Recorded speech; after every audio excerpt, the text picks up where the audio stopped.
Dans le thème 1, la Terre, chapitre 4, une planète abritant la vie. La Terre fait partie des 8 planètes du système solaire. En partant du Soleil, ces 8 planètes sont Mercure, Vénus, la Terre, Mars, Jupiter, Saturne, Uranus et Neptune. Pour retenir dans l'ordre le nom de ces 8 planètes, nous pouvons utiliser une petite phrase appelée moyen mémotechnique. Cette petite phrase, me pour Mercure, voici pour Vénus, tout pour Terre, mouillé pour Mars, G pour Jupiter, suivi pour Saturne, 1 pour Uranus, nuage pour Neptune. La Terre est donc située à une certaine distance du Soleil, ni trop près ni trop loin, de sorte que sa température de surface est en moyenne de 15 degrés. Cette température permet la présence d'eau à l'état liquide. De plus, la planète Terre est suffisamment grosse pour posséder une couche de gaz qui l'entoure, ce qu'on appelle une atmosphère. Grâce à la présence d'eau liquide et de cette atmosphère, l'apparition de vie sur Terre a été possible. Notre étoile, le Soleil, nous chauffe et nous éclaire. Toutes les planètes ne reçoivent pas la même quantité d'énergie solaire, donc elles ne reçoivent pas la même quantité de chaleur ou de lumière.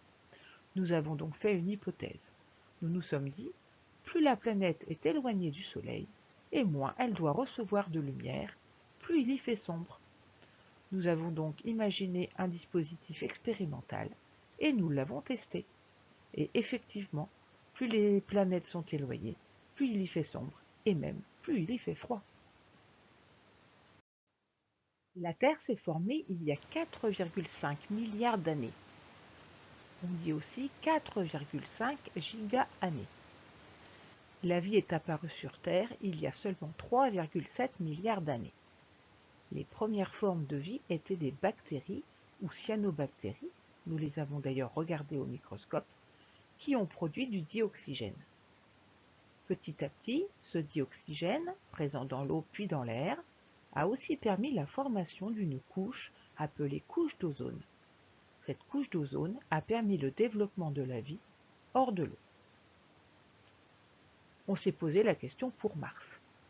Sur Mars, il fait en moyenne moins 63 degrés. Pas d'eau liquide. Dommage pour nos amis les Martiens. Nous aurions bien aimé les rencontrer.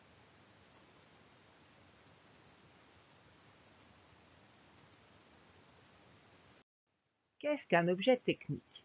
Loupe versus microscope. Un objet technique est un objet fabriqué par l'homme ou fabriqué par un robot dans un but précis. L'objet technique est fabriqué dans le but de répondre à un besoin. Ici, grossir des éléments à observer.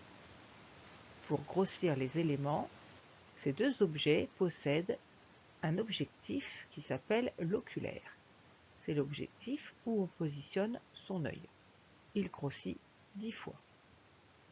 Il y a aussi un deuxième objectif sur la loupe ici, qui grossit 2 ou 4 fois, et sur le microscope, un jeu de 3 objectifs que l'on peut choisir et qui grossissent de 4 à 40 fois.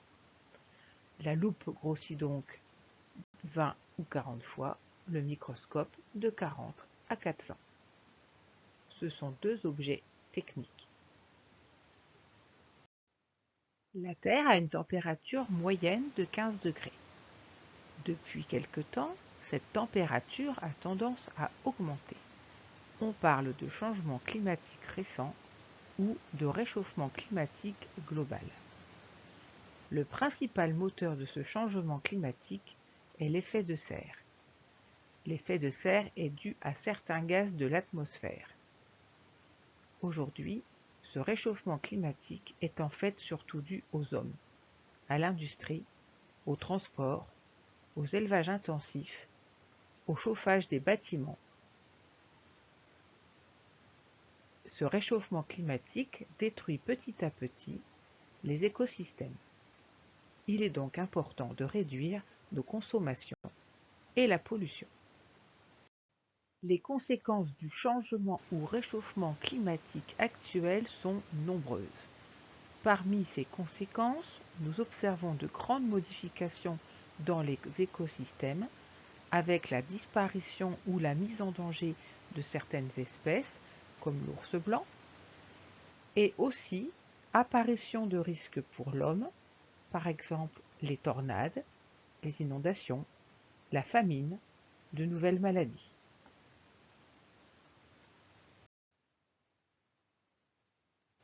Heureusement, il existe des solutions.